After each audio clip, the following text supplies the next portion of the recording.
The purpose of this video is to illustrate the selective code enforcement by the City of St. Joseph, Missouri. By presenting the unjust way it has treated the owners of 2802 Lafayette Street, Bernie and Maggie Siegmund. Please note the small house to the left of their property that was built out of code in 2006. This video will explain how the City of St. Joseph, the then city manager Vince Capel, the current city manager Bruce Woody, and several members of the City Code Enforcement Department, managed under Clint Thomas, allowed Dale Kissel, the owner of 2804 Lafayette, to build a small 825-square-foot house. This house was built within less than 4 feet from the east side of 2802 Lafayette. One of the reasons this was possible was in 2006, then City of St. Joseph Customer Assistance Director Sam Barber wrote a letter stating the distance between the two houses as 20 feet. The Siegmunds are seeking the removal of an out-of-code fence that the city has permitted, which blocks access to their yard and home. They also seek a return to the 7-foot setback that had been in place for over 60 years, but has been removed without legal authority by the current city manager, Bruce Woody. The history. In 1980, the Siegmunds purchased the big Victorian home at 2802 Lafayette, which had a short side setback of 3 feet 5 inches on the east side of the property. Mrs. Siegmund had a discussion with the then owner of 2804, Reverend William Sexton, about the shared property line between 2802 and 2804 Lafayette. At that time, the Siegmunds purchased 2802. The 2804 house sat 15 feet from the property line of 2802 Lafayette. Reverend Sexton told the Siegmunds the open access between the two properties had been established for at least 60 years before the Siegmunds purchased their property in 1980. The Siegmunds have had open, unhindered access across 2804 into 2802 side yard for 36 years. They purchased 2802 Lafayette believing that this was a guaranteed settled matter. In 1981, 2804 becomes vacant and was neglected. The Siegmunds cut the grass and maintained the yard of 2804. In 1982, 2804 is demolished by the City of St. Joseph. The Siegmunds continued to maintain the property as they had been doing. The Siegmunds continue maintenance of 2804. They cut grass, planted flowers, and parked cars. And up until 1991 had a fenced-in dog pen on the 2804 vacant lot. The Siegmunds continued access and care from 1982 until 2014. See filed affidavit with Buchanan County Court. 1989. 7 years after the house was demolished, the Siegmunds make at least 9 attempts to purchase the vacant land at 2804 from the county. Each time, the county responds, "Not ready for sale."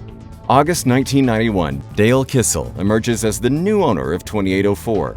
He agrees to the already established access and the then current access for the setback for 2802 by a handshake. He never removes it. See City Communications in 2006 regarding 2804 Lafayette, Dale Kissel, concerning R1A single-family houses and side yard setbacks. These documents are all on file with the City of St. Joseph. The Siegmunds continue to care for 2804. 1998, Kissel places a for sale sign on the 2804 property. The Siegmunds send an offer letter and he does not respond. The for sale sign comes down after only 10 days. 2005, Kissel applies for quiet title against Reverend Sexton. The Siegmunds, who are interested parties in purchasing 2804, are never notified. 2005, Kissel builds a new structure at 2804 out of code. Even after started construction begins in 2005, Kissel never prevents the Siegmunds from entering the property at 2804 in order for them to access the east side of their house.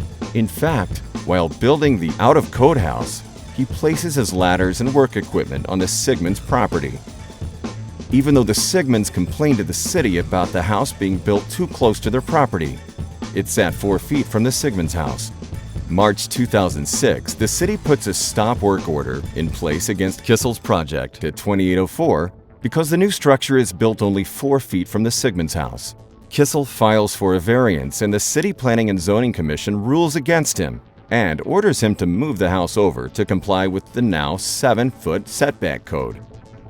The Zoning Commission rules that the current structure is dangerously close to 2802 and is out of code. Kissel is forced to move his west wall and foundation over to comply with the 7-foot setback. Referring to the City of St. Joseph Zoning Board of Adjustment hearing on case number 2388, April 25, 2006, on a variance request by Dale Kissel regarding 2804 Lafayette, one of the main concerns voiced was that of public safety and the danger of fire and other emergencies. Copy of Zoning Board of Adjustment hearing and findings enclosed. And now, with the building of an illegal structure, wall, well into the required 7-foot setback, the public safety issue, as well as others upon which Kissel was denied a variance, comes to the forefront again. April 2006, the Siegmunds were awarded the 7-foot setback on the shared property line by the St. Joseph City Planning and Zoning Commission.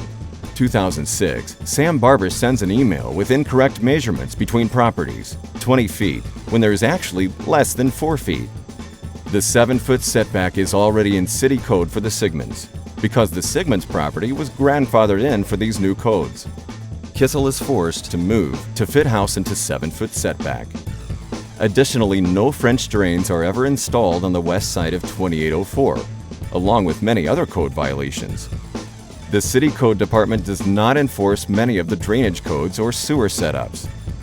The front terrace walls become damaged while Kissel and his crew build and are never repaired.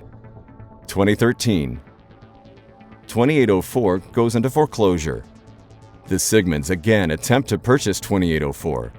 They even have a realtor, Vanessa Shipers, submit a cash bid directly to the bank, J.P. Morgan Trust, in September 2013.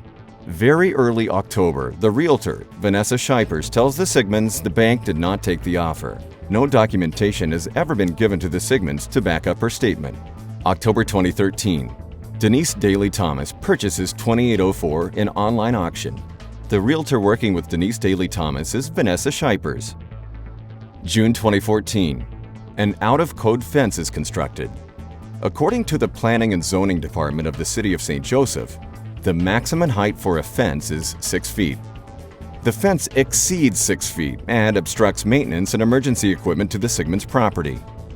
It was built in the 7-foot side yard setback and is a clear violation of applicable zoning codes. It also violates the City Code regarding the St. Joseph City Planning and Zoning Commission ruling of April 2006, in which the Siegmunds were awarded the 7-foot setback for safety and to reestablish the City Code. Please note City Code on 7-foot easements and the St. Joseph City Planning and Zoning Commission ruling April 2006. June 8, 2015. City Manager Bruce Woody sends an email and states that the Siegmunds once had access to the 7-foot setback, and he has decided that now they do not. A copy of this email was also sent to the current mayor, Bill Faulkner. So far, he has not stepped forward to correct this matter. Mayor Faulkner was a city councilman when this problem started in 2005 and has always said the city allowed this to be out of code. Woody changed a long-established existing city code regarding the 7-foot setback without authority. There was no zoning hearing or city council vote. Yet, the city council, with the exception of one council member, have been made aware of this violation and continue to ignore it. The Siegmunds have had unfettered access to their house since they purchased it in 1980. Until the out-of-code fence was built, thereby denying them their right to continued access to the east side of their property. Also, please note a series of incidents where the recent owner of 2804, Denise Daly Thomas, and her tenant attempt to have the Siegmunds arrested for trespassing, and then try to charge Mrs. Siegmund with vandalism and trespassing. In addition, the tenant and owner made a series of false police reports, which violates state law. The city would not follow up and did not charge Thomas and her tenant for false police reports. The owner, Denise Daly Thomas, placed a video camera on the far west side of 2804, aiming and recording into the Siegmunds' house. It is assumed that this was set up to catch the Siegmunds walking into the 7-foot setback in order to access their property. This is an absolute invasion of privacy, even though Thomas claims the cameras are for security. Eventually, Police Chief Christopher Connolly came out and stopped the August 26, 2014 call. However, the police department still wrote the report referring to Mrs. Siegmund as a suspect. The accusation that Mrs. Siegmund was stealing the property between the two houses, and yes, 2 police cars arrived, and by coincidence, this was 1 week prior that the lawsuit was filed against Thomas. The police report is still in the St. Joseph Police Department files. In summation, 2804 was built out of code, and the city looked the other way.